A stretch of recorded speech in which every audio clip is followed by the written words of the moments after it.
basically like it sounds, a mini grid, like a larger grid, but just smaller in size, multiple loads, often multiple generation sources that can operate as a system, but its defining feature is the ability to disconnect from the grid.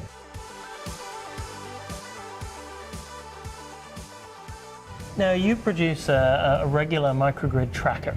Yes. And in the last 6 months or so, I believe you've reported on 500 new microgrids in the works or becoming deployed. I was really interested to see that a lot of those are in North America. Folks might think of microgrids as a great way to get developing countries power. What's driving adoption in North America of microgrids? Well, I would say in North America, particularly, North America is the center of what I would call grid-connected microgrids. Microgrids that are connected to a grid but can separate in time of emergency or as a demand response resource. And I think it's driven. So one thing, we're seeing more utilities who have been very reluctant about microgrids, and many still are, but more utilities are sort of dipping their toe in the water, figuring out what's their role in all of this.